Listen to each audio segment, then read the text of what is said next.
Muy bien, entonces hemos visto en el vídeo anterior que los servidores que hemos estado manejando tienen muchas cosas en común.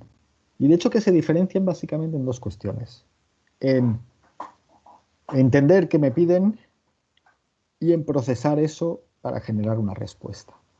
Entonces vamos a ver una forma de intentar abstraer esto de lo que estoy hablando para hacernos la vida más sencilla. Entonces, para ello, aquí tenemos un repositorio con un poco de código que vamos a ver, ¿no? Entonces yo salgo aquí, este es ¿no? Es el ejercicio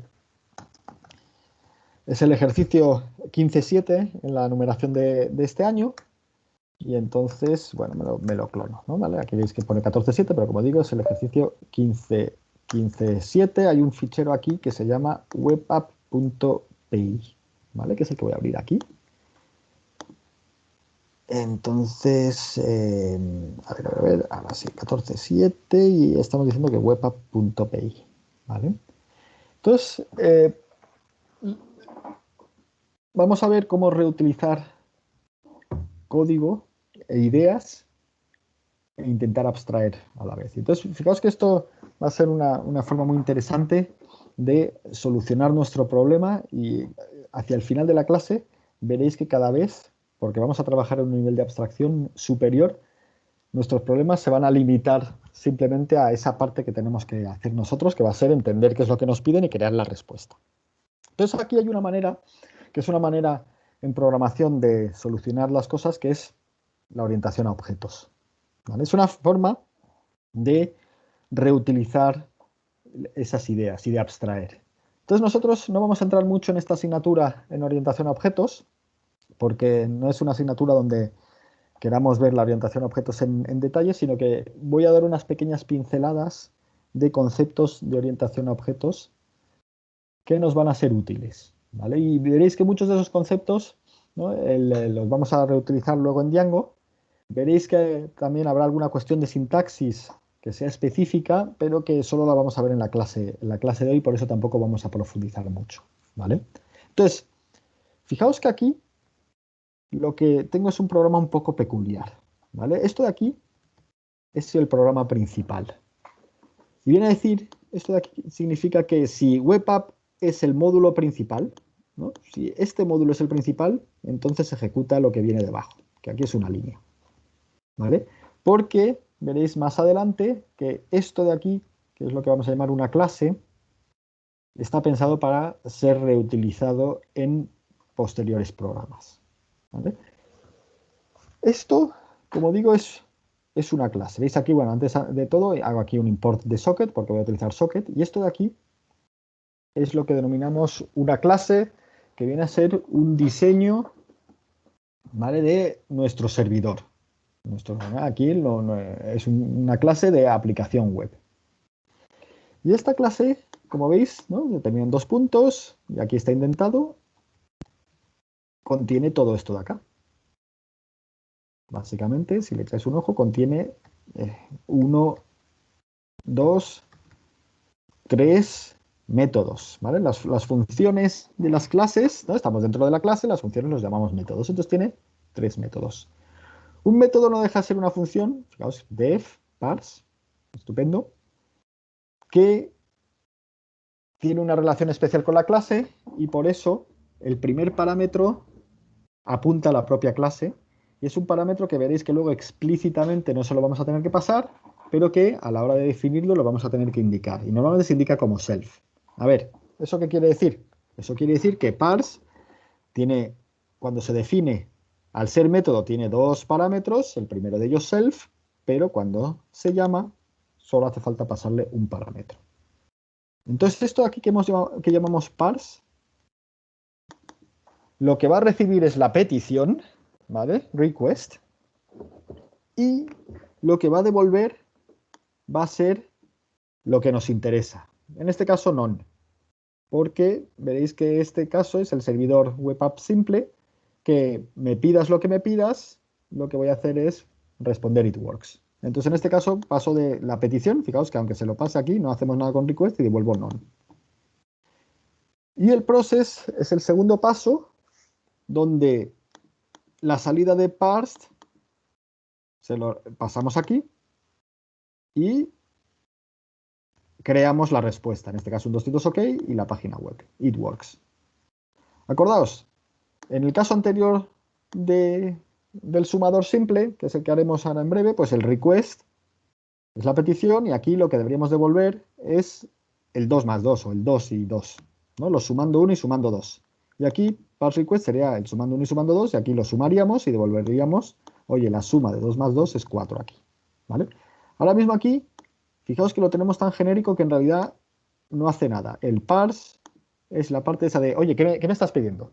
¿Vale? De todo lo que me estás pidiendo, ¿qué es lo relevante? Y en el process, lo que hago es, a una vez que sé que es lo relevante, lo proceso y te genero una respuesta. ¿Vale? Y luego tenemos el init. Aquí, que es un tercer método, fijaos, es método porque tiene self, le pasamos 2 parámetros.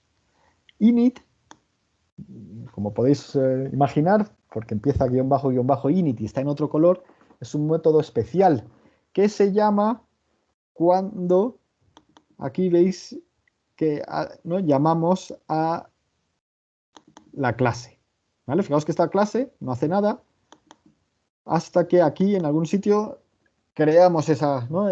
Llamamos a esa clase y entonces normalmente cuando creamos, cuando damos una clase creamos un objeto. Eso se llama instanciar o dar a luz un objeto y tal. Entonces básicamente aquí lo que estamos haciendo es, oye, créame un objeto de la clase web app. Y entonces se llama el init.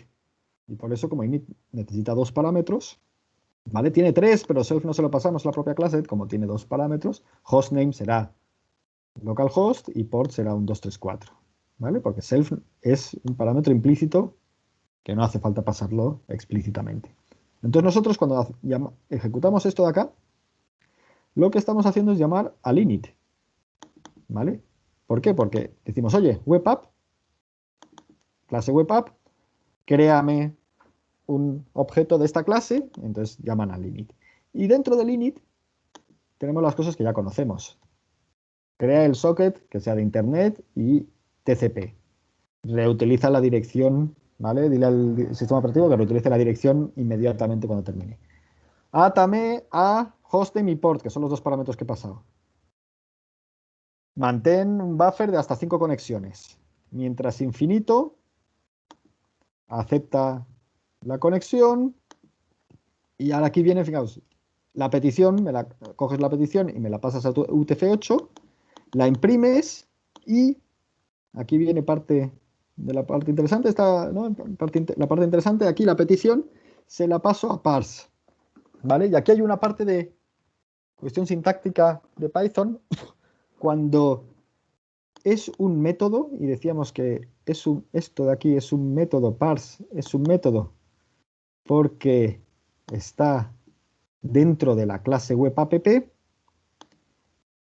no solo no lo llamamos como parse, sino que lo llamamos como self.parse, ¿vale? Porque no es una función propia, es un método, y entonces le tenemos que decir, oye, es mi función, self, la mía, self, eso es lo que decir, y entonces llamamos a self.parse, entonces se ejecuta el parse.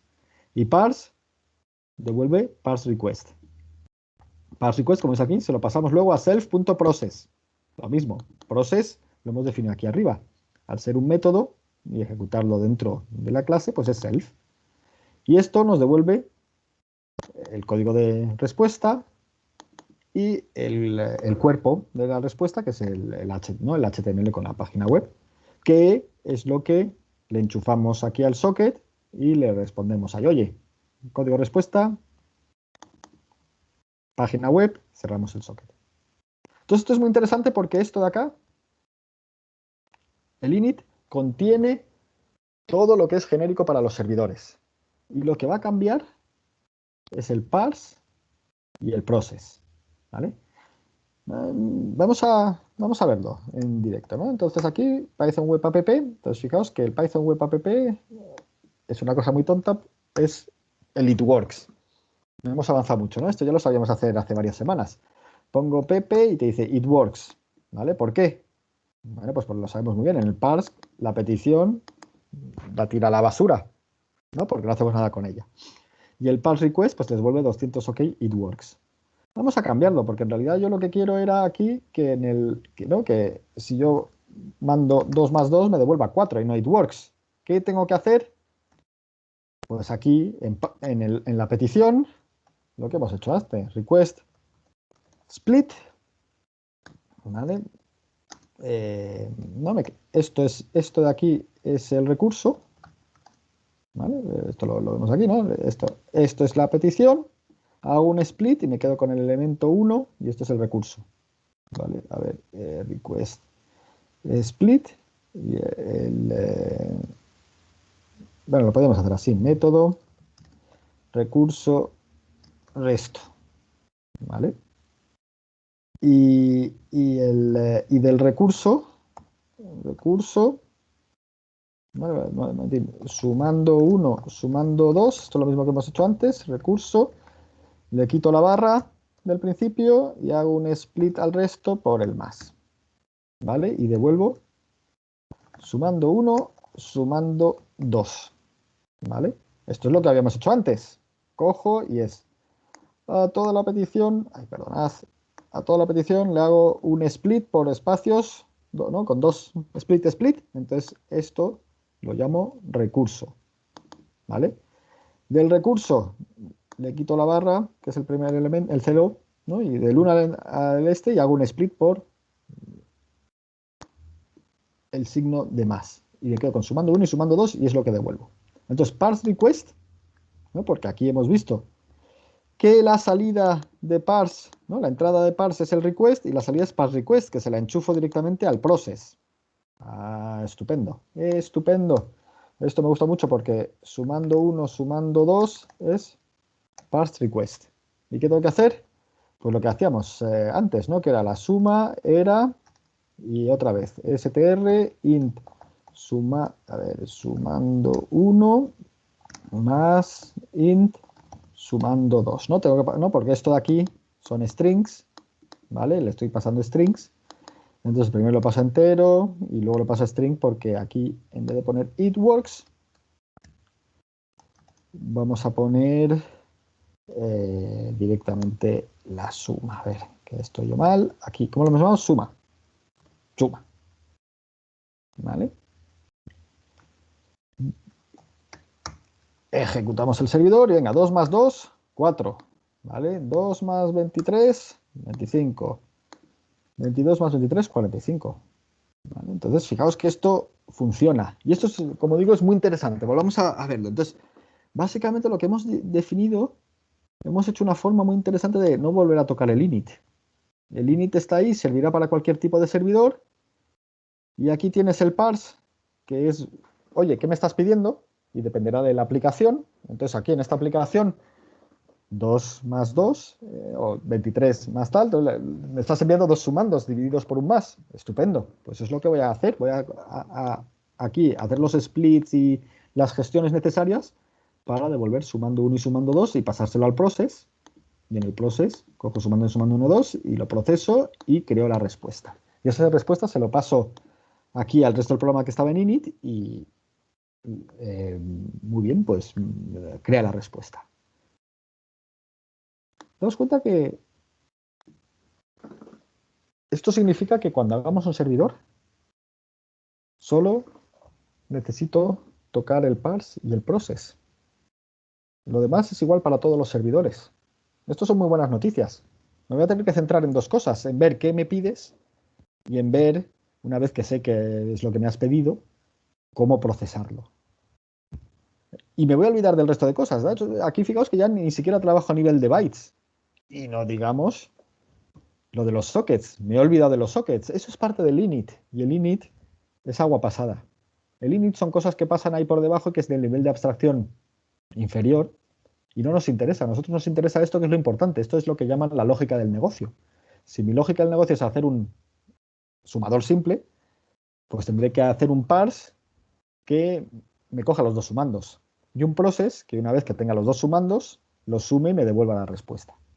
Pero si tengo que hacer un servidor de URLs aleatorias, pues ¿no? Que es lo que haremos después del descanso, pues tendré que pensar cómo cambiar el parse y el process para que digamos, esas URLs aleatorias sigan, ¿no? Funcionen bien. Y solo tocaré parse y process. Me olvidaré de los bytes y los sockets, porque como he dicho, eso está en el init y eso es igual para todos los servidores.